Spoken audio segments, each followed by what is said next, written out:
Hello friends, आप सभी का बहुत बहुत स्वागत है आपके अपने पारिवारिक चैनल सिंह एजुकेशन इंडिया पर। साथियों, मैं हूं यूके सिंह। दोस्तों, इस वीडियो के माध्यम से आप सभी को बहुत ही महत्वपूर्ण जानकारी प्राप्त होने वाली है। इस समय वर्तमान समय में पूरे देश में लोकतंत्र के चुनाव की तैयारी चल रही है। आप सभी को पूर्ण रूप से ज्ञात है कि 19 अप्रैल से लेकर और 1 जून तक आप सभी का जो है ना 17वीं लोकसभा चुनाव जो है ना होने वाला है। चुनाव से ठीक पहले आचार संहिता लागू कर दी जाती है। इसे हम आदर्श आचार संहिता भी कहते हैं। आप सब समझ पाएंगे और आप सभी को पूरी जानकारी मिल पाएगी कि आखिर चुनाव से पहले जो आचार संहिता लागू की जाती है, जिसे हम आदर्श आचार संहिता भी कहते हैं, तो आचार संहिता होती क्या है, इसको लागू करने के पीछे मुख्य उद्देश्य क्या है, और जब ये लागू हो जाती है चुनाव से ठीक पहले, जब आदर्श आचार संहिता लागू हो जाती है तो लागू होने पर हम क्या कर सकते हैं और क्या नहीं कर सकते। अर्थात प्रशासन के द्वारा जो कुछ दिशा निर्देश दिए जाते हैं राजनीतिक दलों को, उसके अनुसार जो है उन्हीं को आगे कदम उठाने पड़ते हैं। तो इसी को जो है हम आदर्श आचार संहिता कहते हैं। तो आइए हम समझते हैं। इस वीडियो के माध्यम से आपको पूरी जानकारी प्राप्त हो जाएगी कि आदर्श आचार संहिता होता क्या है। एक एक पॉइंट आप सब समझेंगे। और अगर आप सभी मेरे चैनल पर नए हैं तो चैनल को सब्सक्राइब जरूर कर लें, क्योंकि चैनल को सब्सक्राइब करने से ही आप सभी के पास सबसे पहले हमारा वीडियो पहुंचेगा और आप किसी भी प्रकार की जानकारी को प्राप्त कर पाएंगे। फ्रेंड्स, सबसे पहले समझिए आदर्श आचार संहिता। किसी भी प्रदेश में चुनाव से पहले, किसी भी प्रदेश में, किसी भी देश में चुनाव से पहले जब भी चुनाव होते हैं, चाहे वो लोकसभा का चुनाव हो, चाहे वो विधानसभा का चुनाव हो, चाहे वो मुखिया वार्ड का चुनाव हो, तो किसी भी प्रदेश और राज्य में चुनाव से पहले एक प्रशासन द्वारा अधिसूचना जारी की जाती है।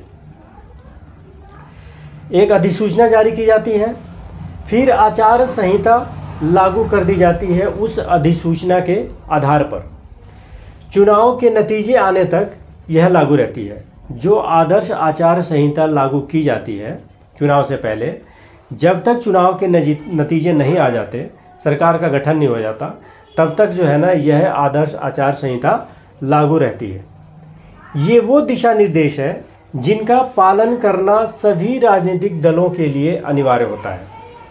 जो आदर्श आचार संहिता लागू कर दी जाती है तो इसका पालन सभी राजनीतिक दलों के लिए करना अनिवार्य हो जाता है।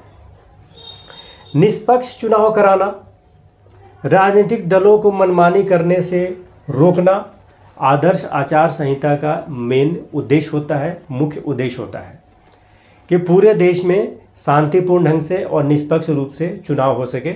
इसीलिए आदर्श आचार संहिता लागू की जाती है। तो आप सब समझ गए होंगे कि आदर्श आचार संहिता क्या होती है।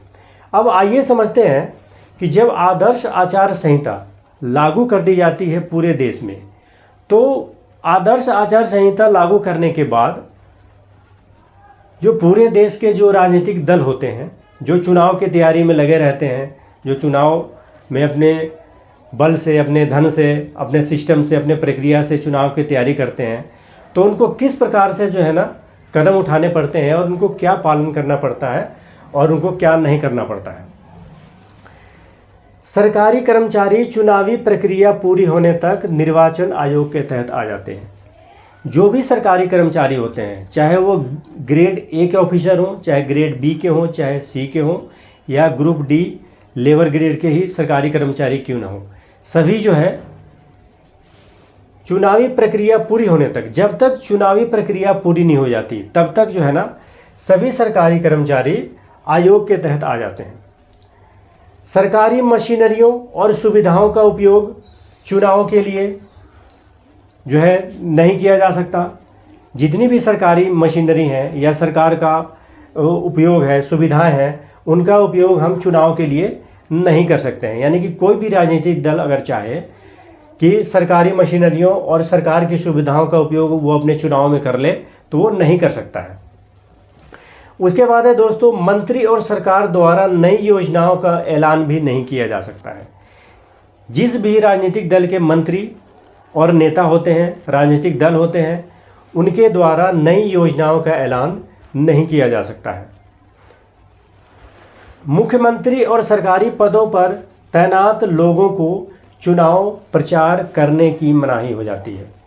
यानी कि जितने भी मुख्यमंत्री हैं या सरकारी पद पर जो तैनात ऑफिसर्स हैं वो चुनाव प्रचार नहीं कर सकते हैं, उनके लिए मनाही हो जाती है। सरकारी पैसे का इस्तेमाल कर विज्ञापन जारी नहीं किया जा सकता है। यानी कि जितने भी राजनीतिक दल हैं वो सरकारी पैसे का उपयोग करके किसी भी प्रकार का विज्ञापन वगैरह जारी नहीं कर सकते हैं। चुनाव के दौरान कोई सांप्रदायिक भावनाओं को भड़काने वाली कोई अपील पर भी पाबंदी रहती है। यानी कि चुनाव के दौरान कोई भी राजनीतिक दल किसी भी प्रकार की सांप्रदायिक भावनाओं को भड़काने वाली भाषण नहीं दे सकता है, कोई संगठित सभाएं नहीं कर सकता है। तो इस प्रकार की जो है पाबंदियां लग जाती हैं।